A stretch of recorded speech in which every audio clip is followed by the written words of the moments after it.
Boa noite a todas, boa noite a todos. Estamos começando aqui o nosso segundo encontro, né? Esse nosso segundo encontro marca já aí mais da metade do nosso curso, já chegando aí nas etapas finais. Alguns trabalhos eu já estou corrigindo, vocês já devem ter tido acesso. E já vão também viabilizando os projetos finais de vocês. Aqui nessa aula nós vamos focar em dialogar um pouquinho sobre essas duas últimas aulas que vocês vão assistir, para quem ainda não assistiu, né, que já está disponível no sistema de vocês, que é muito sobre essas novidades na gastronomia, né? Aqui em História da Alimentação, nós temos um percurso um pouquinho diferente das outras disciplinas, né? Às vezes parece muito mais teórico, muito mais burocrático. Eu tento deixar as aulas um pouco mais suaves para que a gente consiga entender mais como que a História da Alimentação acessa os dias de hoje, como que ainda influencia, né? E, bem, como vocês estão chegando aqui já mais da metade do curso, já entenderam que tudo compete à história ou vai competir à história em algum momento, né? Então, quando a gente terminar aqui, chegar em 2050, nós vamos ter uma nova tendência gastronômica para poder falar, né, daqui a alguns anos. E quando chegarem a 2100, se ainda houver comida no mundo, nós vamos ter outras questões para dialogar. Talvez esse seja o grande diálogo, né? E aí, assim, a gente entendeu que é desde sempre. Não só desde o surgimento do Brasil como colônia, porque nós entendemos que o Brasil gastronômico, o Brasil que come, que produz alimento, já existia antes, a terra já tinha gente morando, os nossos povos originários, eles já produziam seu alimento, já participavam ali de alguma forma dessa história da gastronomia. Né? A gente fala de história da alimentação, de história da gastronomia, e impossível não pensar na ancestralidade. E essa ancestralidade hoje tem tomado esse novo espaço, né? A gente dialoga sobre isso também um pouquinho hoje para passar por esse espaço de forma bem clara para vocês. Então, pois bem, gente, a nova cozinha mundial, ela pensa em seguinte, a cozinha que a gente chama de cozinha contemporânea, porque é a cozinha dos dias de hoje, né? Ela pode ter, ela pode conter, e ela vai conter elementos de todas as épocas. E aí é até interessante a gente pensar que alguns restaurantes são super tradicionais e ainda mantêm as mesmas louças, as mesmas receitas, o mesmo método de servir. Tem outros lugares que já consideram, isso aqui não se usa mais, isso aqui está ultrapassado. Eu sempre falo com os alunos, de forma prática, tenham muito cuidado com essas receitas de algo sofisticado que a gente vê na internet, né? Isso aqui é muito sofisticado, isso aqui é ultrapassado. A gente tem que ter sempre cuidado com isso, porque na verdade tudo depende daquilo que nós queremos trazer ou traduzir dentro da nossa gastronomia. Lembrando sempre, gente, as câmeras desligadas, os áudios desligados, para a gente não ter nenhuma intempérie aqui durante a nossa gravação. Então, as cozinhas hoje, elas, antes de tudo, elas são uma expressão de liberdade criativa, né? Essa liberdade de criatividade, ela vai chegar também nesse lugar que transcende, que ultrapassa a reprodução das receitas. Por isso, aquele lugar lá, que é um lugar, muitas vezes, onde a gente tem uma cozinha ancestral, uma cozinha clássica, a gente não consegue mais trazer para dentro da nossa cozinha quando a gente chama o nosso restaurante de contemporâneo. Mas os seus resquícios, os seus espaços continuarão ali, né? Continuarão sendo executados ali. Então, ela transcende esse espaço da reprodução de receita, aquela antiga ideia só do livro de receitas, que inclusive é um dos nossos trabalhos, né?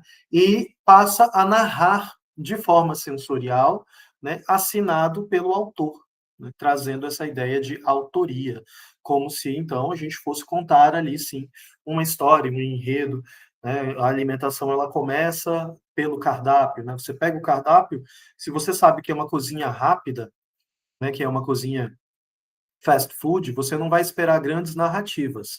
Se você encontrar essa cozinha como uma cozinha que esteja ali, de alguma forma ou de outra, voltada para o contemporâneo, nós vamos entender que essas narrativas elas vão ser mais presentificadas. Então, existe sim um percurso, né, como se a gente estivesse ali contando para quem vai comer, para quem quer observar a alimentação, para além do ato de restauração, algo que conte uma narrativa que me traga essa história. né? Nas análises mais profundas que a gente pode fazer de cardápios, a gente identifica muita coisa, desde o interesse do próprio dono ou do próprio chefe de cozinha em contar e passar e perpassar as histórias que ele traz ali na sua cozinha, quanto também há o interesse em entregar apenas um produto rápido. Existem menus, cardápios excelentes que são extremamente sucintos. E existem outros cardápios que são super dialogais, com narrativas imensas para cada prato, que não entrega um produto bom. Então, onde é que a gente acha esse equilíbrio? Naquilo que o seu restaurante, que é o espaço que você está prestando consultoria, que o lugar que você está fomentando quer passar. Aquele briefing inicial que vocês vão aprender lá em eventos, que também vai ser comigo, ele precisa estar muito forte na hora que a gente pensa em construir um cardápio. É importante pensar nisso antes de pensar no cardápio. Talvez eu pense até na tipologia do restaurante. Vai ser um restaurante de comida asiática. Mas aí, o que eu vou construir de história? E isso aí vai depender muito daquele briefing inicial, né? Então, quando eu penso no criador, eu estou pensando no chefe, muitas vezes eu estou pensando no chefe de cozinha junto com o dono ou com a pessoa que injeta o dinheiro para fazer acontecer esse espaço, né? E aí nós temos alguns aspectos que a gente já ouviu essas palavrinhas e que eu torno a dizer aqui para vocês, para que elas fiquem registradas, para que vocês repensem nisso até para a hora da prova de vocês e para a vida, né? Ancestralidade, vivências, saúde e inovação. Então, ancestralidade, pensando nessa cozinha raiz de origem, isso não significa ser rudimentar em nenhum momento, mas também não significa que a cozinha rudimentar não possa ter o seu lugar e não possa ser boa, né? Não é isso que a gente está falando, mas vamos pensar em alta gastronomia, nós estamos pensando em entregar um produto que dialoga narrativamente com a ancestralidade daquele prato, daquela proposta de cozinha. As vivências do chefe ou da pessoa que fez o cardápio conceitual. Infelizmente, muitas cozinhas, e aí, inclusive em Brasília, eu vejo isso acontecendo, a gente tem vários grupos de chefes, de auxiliares de cozinha, de pessoas que trabalham em bares, e a gente vê que as pessoas cada vez querem pagar menos para construir menos histórias em lugares que cobram muito caro dos seus comensais. Então você vai lá, você vê um cardápio caríssimo e o dono desse restaurante sequer quer pagar um chefe de cozinha para construir essa narrativa. Ele paga para alguém que faz uma consultoria, monta um cardápio, entrega as fichas técnicas, então aquela sensação de autoria, ela fica rasa nesses lugares. Até que a gente pensar assim, eu estou indo num bar, professor, esse bar aqui tem um petisco aqui que é legal, não é incrível, mas eu estou indo pela bebida. Beleza. Agora, quando eu codifico o meu espaço em restaurante, em lugar de restauração, em alimentação, a vivência do chefe de cozinha, a vivência dos cozinheiros, ela precisa estar ali dentro com esse lugar da narrativa, porque é a característica que vai dar identidade. Imagina montar um cardápio onde eu não possa fazer meus drinks, meus coquetéis de autor, ou mesmo quando eu trabalhei com cozinha, não poder colocar a minha identidade ali dentro, para mim não tem interesse. Eu prefiro prestar a consultoria, ir lá, dar o treinamento e ir embora. Agora, se eu vou colocar o meu nome, se eu vou assinar, se eu vou aparecer nesse espaço, aí sim vocês podem ter certeza de que eu vou querer autoria. E eu acho que todos vocês que estão aqui, ou que já têm o seu espaço, ou que vão querer construir um espaço novo, vão pensar que a autoria é o ponto mais importante. Então, as vivências, elas encontram aí. E a saúde, né? Principalmente hoje pensando nas reduções de dano, numa indústria mais saudável. Ninguém aqui está falando sobre aquele fantasma da cozinha fitness, né? Eu até vi uma palestra muito interessante que falava o nutricionista se preocupa com o que o corpo está sentindo, enquanto o cozinheiro e o chefe de cozinha se preocupa com o prazer palatal. E é interessante porque as duas coisas elas podem andar juntas, né? Devem andar juntas. Eu, inclusive, dou duas disciplinas. Uma é cozinha saudável e a outra é cozinha funcional. Agora a gente juntou essas duas disciplinas na mesma matéria em outra universidade. Cozinha saudável e funcional. E essa cozinha, ela é justamente para desmitificar essa ideia de que precisa ser sem graça, que precisa ser ruim para ser algo fit ou wellness, né, como o pessoal tem chamado hoje. E a inovação para trazer as tecnologias para dentro da cozinha, gente. Que maravilha ter uma máquina de sous vide, né? Ter uma Thermomix, ter uma boa batedeira, Alguns procedimentos vão continuar sendo feitos à mão. A única coisa que eu ainda sou relutante como pessoa é o uso de inteligência artificial. Mas aí é um diálogo para outro momento, para outras disciplinas. Por mais que vai virar história da gastronomia, assim que a gente começar a se deparar com cardápios por aí feitos por inteligência artificial. E podem ter certeza que isso não vai demorar se vocês já não se depararam com algum. Bem, os ingredientes locais, essa é uma outra tendência, né? Nós falamos muito sobre isso, as CSAs, né? Quando você consegue comprar dos pequenos produtores, das pessoas que estão ao seu redor, né? Quando você consegue fazer com que essa gastronomia tenha ali uma crescente de produção local e que coloque para ela, né, coloque para dentro desses espaços uma cozinha mais eficiente, eficiente em termos de saúde, em termos de proposta, pensando no slow food principalmente, né, que nós falamos lá no início sobre o alimento bom, limpo e justo. Então os chefes eles têm os produtores eles têm se voltado para os produtos mais autênticos e nativos, pensando aqui no Brasil, né, como babaçu, vinagreira, guaraná, caju, e aí cada região da nossa imensidão vai ter as suas características, os seus produtos de autoria, né, e esses produtos são nativos e trazem características de cor local. Já dialogamos sobre esse conceito também lá na nossa primeira aula, né? E, ao mesmo tempo, eles geram um impacto muito positivo, tanto na economia local, porque eu estou comprando de quem produz aqui, ao invés de trazer lá de outro estado, e também eu estou reduzindo poluição, consumo de agrotóxicos, ou seja, só tem benefícios em consumir ingredientes locais. A gente sabe disso quando a gente faz o consumo dentro das nossas casas, e isso é ainda maior quando a gente leva para a escala de um restaurante, ou de um catering, ou da nossa empresa que vai prestar serviços e dar alimentos para outras pessoas. É uma forma de cuidar também do outro, e isso agrega valor, tá, gente? Quando a gente trabalha com slow food no nosso restaurante, quando a gente tem um selo de sustentabilidade, tudo isso vai envolvendo uma série de questões que agregam valor, valor econômico mesmo. Então é interessante, porque você vai ter um consumo que talvez até a produção seja um pouco mais cara, mas na hora de entregar para o seu cliente, esse valor ele vai ser reconvertido. Tá? E aí a cozinha de fusão, para quem já assistiu às aulas, sabe que uma delas eu vou dialogar com vocês sobre cozinha de fusão. Né? As fusion foods, ou as cozinhas de mistura, de fusão, né? Elas são os pratos que combinam esses ingredientes e técnicas, principalmente, com conhecimentos diferentes de diferentes gastronomias. Então, a gente está falando aqui de uma mistura cultural, não necessariamente de sabores, mas mais de saberes. Né? Eu posso pegar uma técnica francesa e aplicar numa cozinha mineira. E aí eu não estou falando sobre usar um foie gras ali na cozinha mineira, porque isso também pode ser considerado uma cozinha de fusão. Mas eu fico mais no campo da superfície.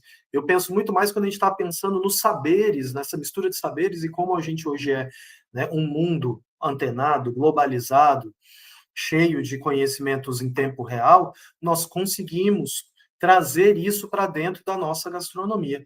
Né? E essa tendência, ela busca harmonizar esses elementos que são diferentes entre as cozinhas, entre as formas profissionais de se trabalhar, né? E aí cada lugar do mundo também trabalha de uma forma diferente. Se nós formos ver quantas formas tem de fazer um macarrão, de fazer uma massa, né? Vamos pensar assim, uma massa que pode virar um macarrão, pode virar uma outra coisa, nós vamos ter aí provavelmente uma série de discussões diferentes para poder produzir essa massa. Querem pensar numa outra coisa que também é super dialogal aí dentro? O pastel, a massa de pastel. Tem muitas formas de fazer, muitas receitas diferentes. Os chineses pegam, dizem que a receita é proveniente deles. Então, a gente tem uma série de possibilidades de construção para trazer aqui para dentro. Ou seja, eu tenho técnicas diferentes que algumas vão funcionar melhor em determinados lugares, ou determinados recheios também, ou formas de fritura ou de feitura dessa comida, e outros vão funcionar menos, efetivamente.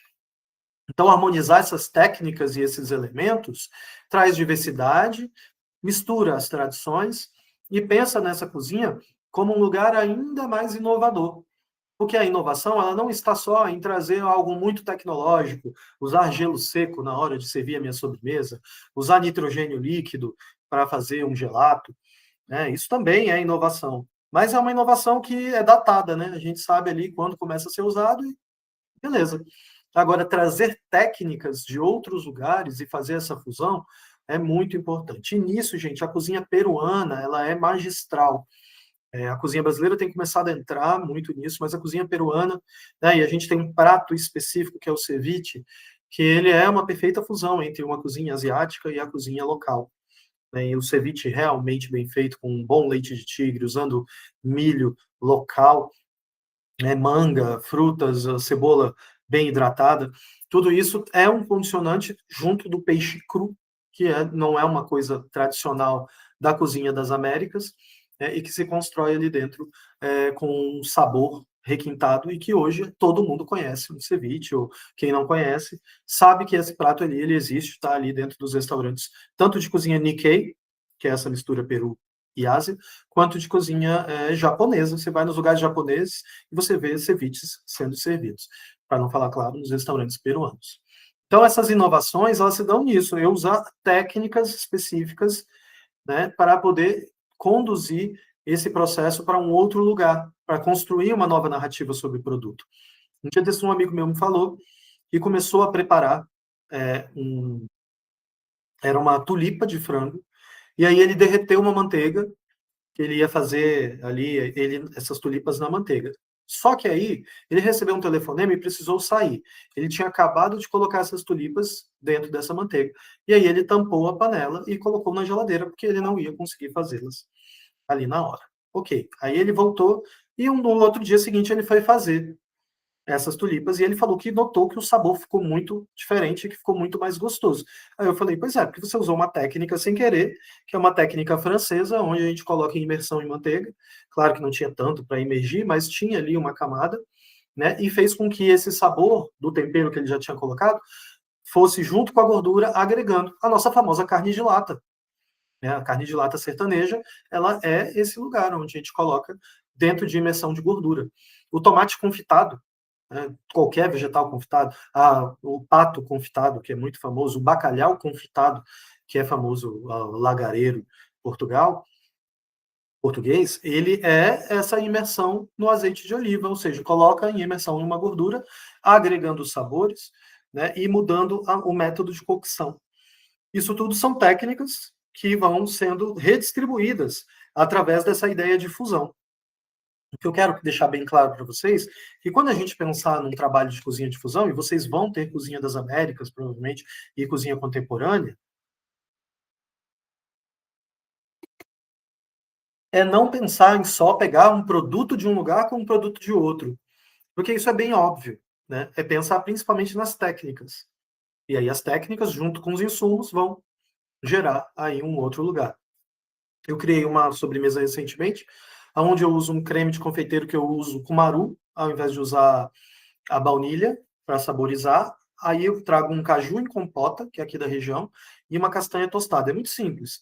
É uma taça com creme de confeiteiro feito com cumaru, 2 cajus de tamanho médio, que estão ali confitados no açúcar, né? Estão em calda de açúcar, dentro da taça, e castanha tostada. Apenas isso.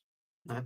Até fiz a proposta para colocar uma pitada de flor de sal, mas aí o paladar aqui, o pessoal não gostou muito. Mas entrega uma sobremesa simples, regional, com cozinha de fusão. Sem precisar explicar muito para o meu cliente. Ele não precisa entender, isso aqui é cozinha de fusão, porque o creme patissier é francês, e o caju em compota aqui vem da cozinha portuguesa, e aí, enfim, é usado no Brasil. Não precisa. Mas está ali. Existe uma construção que é feita a partir da técnica. E é isso que a gente tem que lembrar. Nós temos técnica. Vocês estão no curso aprendendo técnicas para poder colocar nesse lugar um lugar mais especial ainda nas gastronomias de vocês. Bem, aí a cozinha autoral. Eu acho que a gente é uma crescente, né? Nós falamos de ancestralidade, falamos de cozinha de fusão, e aí agora a gente vai falar de cozinha de autor. E aí, gente, cozinha de autor é o sonho de todo chefe de cozinha, que não é apenas um replicador, porque também tem gente que prefere ser o replicador e tem espaço, isso não é um problema. Tá? Aquele que pega o cardápio pronto, vai lá e executa muito bem executado, poxa, é super valoroso também.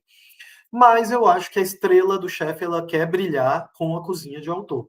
Isso seja no bar, seja na cafeteria, né? Eu estou concluindo um curso agora sobre terroir da cafeicultura, né? Sobre como os terrenos mudam os sabores em varietais diferentes de café. Eu tenho me especializado nessa área de café e tal, talvez eu faça um curso de barista só para entender as técnicas mesmo. E aí, trabalhar com autoria é pensar em como eu posso pegar um café, que a gente sabe que é feito a partir da extração, ou da infusão, né, ou do gotejamento, e transformar isso em algo autoral, dar a minha característica. Aí tem uma marca que eu gosto muito, que eu acompanho no Instagram, e se vocês gostam de café especial, eu aconselho, chama Wolf Café, Wolf de lobo, só que com dois Fs no final, Wolf Cafés. E aí o dono o cafeicultor lá, o cara que é o mestre cafeeiro, ele dá dicas todos os dias no Instagram dele. E ele criou uma técnica agora que ele está chamando de extração rubi, que ele usa na série W dele. Aí eu estava com um café desse da série W dele, que era o W2, que era um café com notas de amora e baunilha, era um café do tipo catucaí amarelo. E aí ele pega, coloca na moca, na cafeteira italiana, com um fogo muito baixinho, sabe, na quantidade de 35 gramas para 100 ml de água, ou seja, um café muito potente, moído na hora, etc., com um filtro, e ele deixa isso subindo de uma forma muito devagar e ele cria um café espumoso, cremoso naturalmente, mas muito lento o processo de extração. Ou seja, ele deu características novas a um processo que a gente faz há muito tempo. Ele conseguiu trazer novidade dentro do método de extração de café, que é na cafeteira italiana. A gente sabe, coloca em cima do fogo, coloca o café, a água, o negócio faz sozinho. Eu já sou mais adepto da prensa francesa e V60, mas a cafeteira italiana, com ele, deu uma característica de café expresso. Isso é muito legal. Ou seja, a gente pega o cara que é da gastronomia, porque o café é gastronomia, e dá a ele características de autoria, né? Então, a cozinha autoral, ela é um estilo culinário onde o chefe ele cria pratos originais, são exclusivos. Ah, professor, mas você está falando que eu fui ali comer, o cara disse que a carbonara era a carbonara dele. Carbonara do chefe deve ter alguma coisa que o chefe inseriu ali, né? E não é só mudar um item, que às vezes a gente vai nos lugares e a gente se sente bem enganado. A gente chega num lugar e, é porque a carbonara do chefe, ela usa outra coisa no lugar do bacon, sei lá. E que nem, na verdade, seria o guanciale, né? Na cozinha original. Já, com bacon já é uma modificação.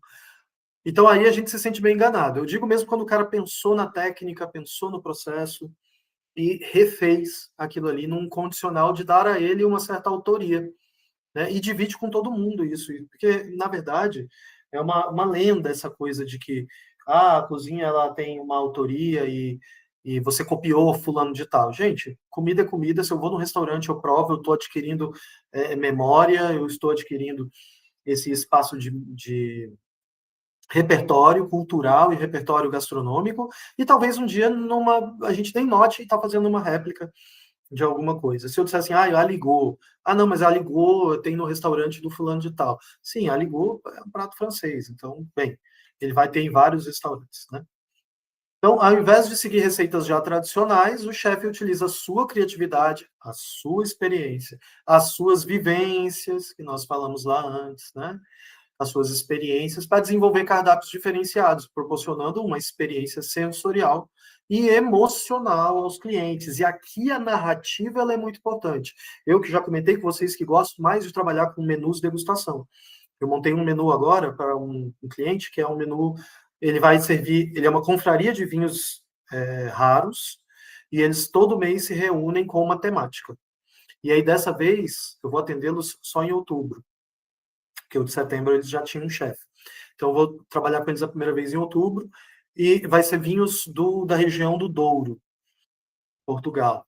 E aí eu montei um menu de 6 tempos para ele, baseado nos vinhos que ele vai tomar, desde as entradas até as sobremesas. E isso aí é totalmente autoral. Eu não fui na internet, procurei comidas portuguesas, o que eu vou colocar. Mas é lógico que tem traços da cozinha portuguesa ali dentro.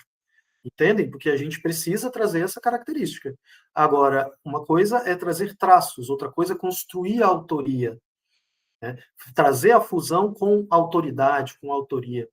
fazer isso de uma forma bonita e contar essa história através de uma narrativa simples para que o meu cliente possa ter o prazer de comer e compreender esse processo. Então, é emocional porque a gente sempre vai que conta uma história, a história ela está na função emotiva, né? A narrativa ela está na função emotiva da linguagem. Então, quando a gente está falando, significa que as pessoas vão chorar porque estão lendo a característica daquele prato, mas elas vão entender na hora de comer, e isso vai lhe trazer experiências que podem ser experiências sensoriais que lhe lembram família, que lhe lembram a uma viagem que a pessoa fez, que vai lembrar alguém que ela gosta, enfim, vai trazer essas características que são muito importantes da cozinha afetiva. Então, eu acredito muito que a cozinha de autor ela é o futuro da gastronomia analógica, principalmente pensando naqueles restaurantes menores em que o chefe realmente está lá e faz a comida e finaliza os seus pratos e vê as coisas acontecendo, para quem daquele restaurante em que o chefe só assina o cardápio, e a gente tem vários, né, e nunca está lá. E a gente pode ver, em muitos restaurantes de Masterchefs, por exemplo, vocês nunca vão ver o chefe lá dentro da cozinha. Vocês veem esse chefe lá, passeando pelo salão, conversando com as pessoas. Ah, professor, mas também o cara já tem muito dinheiro, tem não sei quantos restaurantes, ele vai ficar dentro da cozinha? Aí é uma outra discussão, porque a Helena Rizzo está sempre dentro do restaurante dela, dentro das cozinhas dela. E é claro que ela não está no restaurante todos os dias, que ela tem vários, mas ela está nas cozinhas porque ela é chefe de cozinha. Então eu acho que tem alguns exemplos bons que a gente vê e outros exemplos que a gente pode sim recondicionar e pensar nisso. E aí, para a gente encerrar, meio que chegar aqui no nosso final sobre essas cozinhas novas, é pensar na street food, né, e as experiências desburocratizadas. E aí, gente, a gente tem duas questões aqui. Uma é essa cozinha de rua, ela em Brasília ela é muito forte, né? A gente já falou sobre isso. E essa cozinha de rua, ela tem em cada região de Brasília tipos diferentes, né, sanduíches diferentes. Ela é uma cozinha que ela é muito importante, principalmente para o CLT, cara que chega cansado à noite. E eu vou dizer para vocês, o chefe às vezes vai comendo street food, tá?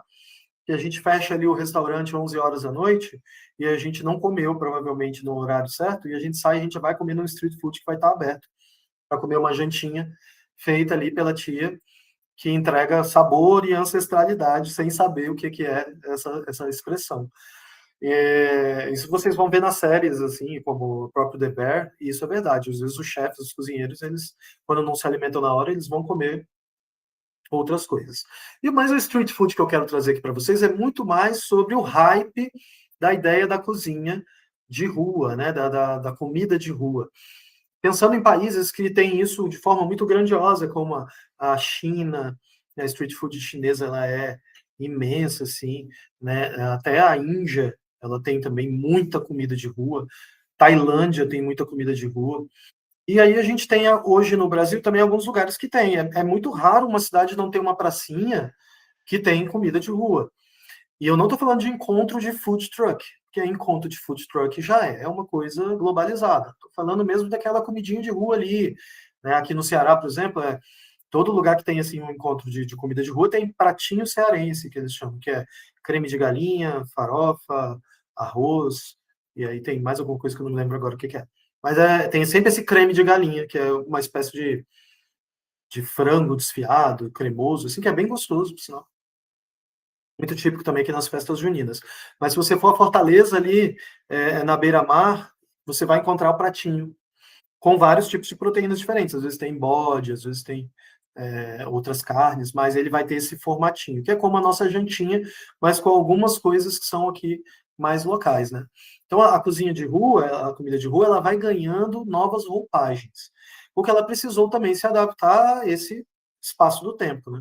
O tempo, a forma com que as pessoas comem, ao que as pessoas comem, que horas e quando elas comem. Então vai ganhando novos aspectos. O cachorro quente ele vai ganhando outras características. O hambúrguer de rua vai ganhando outros formatos. Né? Então a gente vai construindo isso. As jantinhas, então, elas têm ali uma infinidade de possibilidades. Geralmente ela acompanha um espetinho que também tem múltiplas possibilidades, né?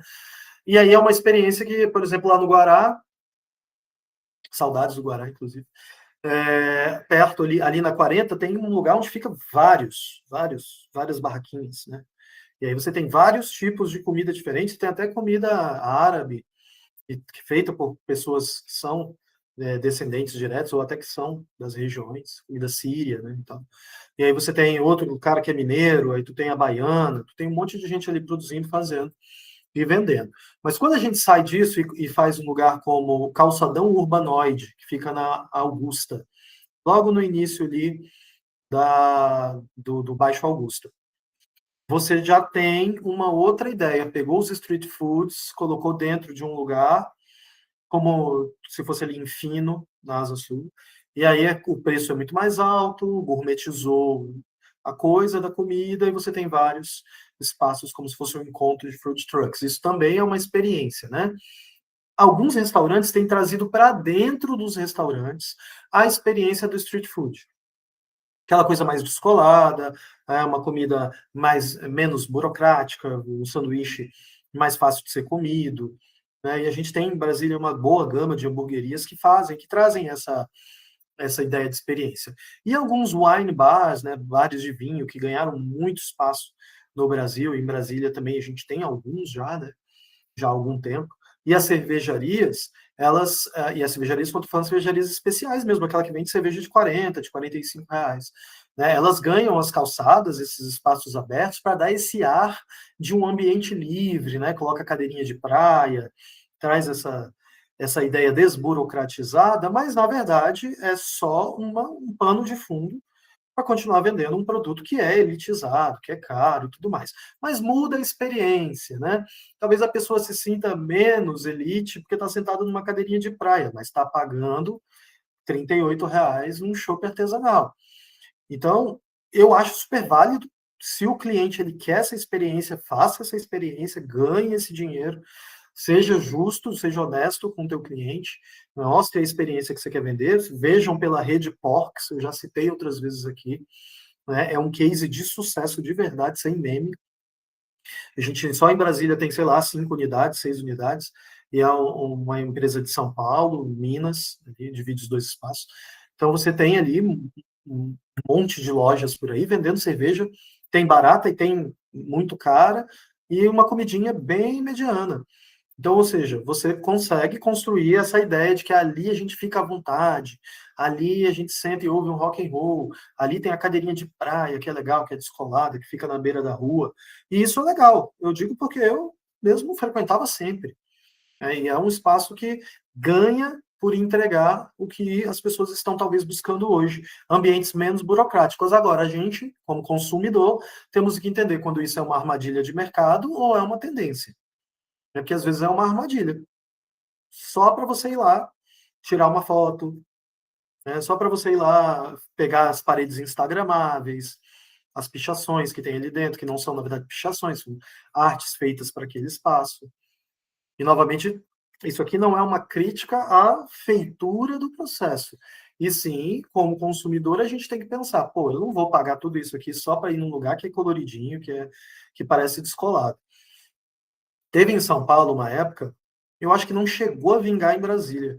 Eu cheguei a ver no Instagram algumas pessoas que faziam, mas em São Paulo, lojas fixas de chocolates e doces e bolos em formatos sexuais, formatos de órgãos sexuais, formatos de frases meio pornográfico, assim, e tudo mais. Alguns até tiveram que mudar o nome, mudar a fachada, e aí ganha um hype ainda maior. Então, aquela coisa que era uma brincadeira das pessoas levarem um chocolate de formato de órgão sexual numa festa, se tornou um negócio. Em São Paulo, você tem várias lojas que trazem aquilo ali. E teve uma vez que eu estive em São Paulo com uma amiga minha, falou, eu quero ir lá, quero comprar, quero fazer foto. Eu falei, vamos lá. Nós fomos em um que era todo cor-de-rosa, não sei o quê. Aí ela pediu o doce. Eu não sou muito chegado a açúcar. Eu falei, não, só pede aí para você provar. Era muito ruim o doce. Então, assim, tinha o formato lá que ela comprou, mas era muito ruim. Ou seja, as pessoas só vão ali por conta da experiência midiática, desse hype, né? Agora, qual é a questão? Isso passa. Se você não se renova, isso passa, porque a moda ela é efêmera. Isso a gente pensa facilmente em qualquer coisa, né, gente? Desde a moda de se vestir, né, até a moda alimentar, de consumo, de lugares que se frequentam, de músicas que se ouvem. É efêmero, é passageiro, e eu acho, até já tive várias discussões com relação a isso. Inclusive, eu estou lendo um livro que me abriu muito o olhar para isso, vou mostrar para vocês que não é um livro de gastronomia, é um livro para mim, para o meu doutorado, que é Babado Forte, o nome do livro, e é de uma escritora chamada Érica Palomino, é uma jornalista, na verdade. Isso aqui é uma nova edição de um livro que foi publicado, se eu não me engano, nos anos 2000, e ela vai falar sobre como a noite influencia a forma com que as pessoas consomem e o que as pessoas consomem. E a noite que ela pega aqui é a noite de São Paulo, né, principalmente.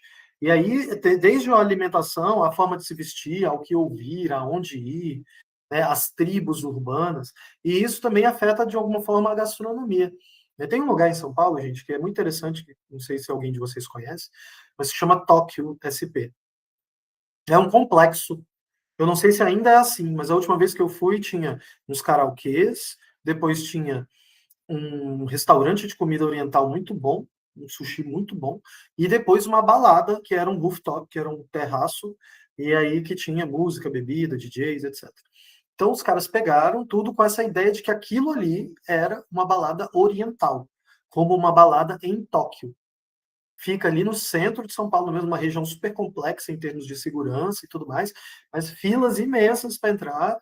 E eu fui acho que umas 2 vezes na Tóquio, porque eu achei muito interessante a forma com que eles dialogavam um andar com o outro e iam com essa estética urbana tentando trazer uma ideia de autoria. Né? Então, quer dizer, eles estão lá há muitos anos, tá? Então, eu acredito que deu certo. Então, o que a gente precisa pensar aqui para trazer a reflexão final, e eu abri aqui para vocês as perguntas e as questões. É pensar que quando essas experiências elas parecem entregar algo muito novo, ou muito desburocratizado, ou muito livre, pode ser só que ela esteja vendendo uma coisa que os outros lugares não conseguiu trazer, né, de forma eficiente. Porque eu penso para mim que um boteco sempre foi desburocratizado. A mesa de plástico, o copo americano, que é muito mais brasileiro que americano, a cerveja gelada, que é a prerrogativa principal, que o garçom vem te mostrando que ela está geladinha ali, batendo na garrafa, e o petisco ali, sempre foi desburocratizado. Então, venha viver agora uma experiência desburocratizada na cadeira de praia. Bem, não sei se agora, sempre existiu. O que não existia era este item que você quer consumir, esse item que você quer, que talvez seja um item mais caro, mais luxuoso, dentro desse espectro desburocratizado. Então, de repente, não tinha um lugar onde eu comprava uma garrafa de vinho italiano, sentava e bebia no meu lugar que parece menos burocrático. Agora pode ser que tenha. Né? E vou dizer para vocês, eu frequento todos os lugares, para mim não é esse o problema. Mas a gente precisa refletir que nós vamos produzir, nós vamos pensar nesses espaços como espaços que nós vamos trabalhar, onde nós vamos construir. E aí, qual é a história que a gente quer produzir? Né? O que a gente quer levar para o nosso cliente? Então, eu finalizo aqui essa aula nossa, para a gente poder abrir aqui para vocês as perguntas, eu acho que é bem importante, caso vocês tenham. Também perguntas sobre outras questões, né? Aqui a gente já tem uma pessoa querendo perguntar, pode perguntar, Adriano. Adriano. Isso. Eu estou vivendo uma situação que eu sou gaúcho, né? Então eu Aham, estou acostumado a fazer uma comida típica da minha infância, que é o carreteiro, certo. tá? O carreteiro lá no Rio Grande do Sul, em Uruguaiana, a gente faz com as sobras do churrasco e Isso. principalmente com sobra da costela, que é uma carne mais gorda, mais saborosa, esse tipo de situação. Não é Quando eu cheguei aqui, glamourizado, né? Inclusive, eu tive uma sogra que era gaúcha e ela chamava de trapo velho. Não sei se você não, já ouviu essa expressão. desculpa, o trapo velho, que a gente chama lá, não sei se é o mesmo que você está falando, é as sobras da carne de churrasco com mandioca, que a gente, Ah, tá. o trapo velho seria esse, né? Quando eu cheguei aqui, há cerca de 7 anos atrás, que eu comecei a me envolver mais com a parte culinária, inicialmente bem assim, aprendizado, e depois comecei a trabalhar com chefes de cozinha daqui, que fazem buffet, que fazem tudo, né? E a maioria aqui em Brasília, eles pegam a carne de sol, por exemplo, e fritam na hora, né, no tacho. Fritam na hora, fazem na hora no tacho com calabresa, bacon e com muita massa de tomate, com muito É, tempero. E aí, eu comecei, depois de um certo tempo, fazer os meus eventos. Hoje eu faço os meus eventos e quando um chefe de cozinha me chama, né, eu faço da maneira como ele quer.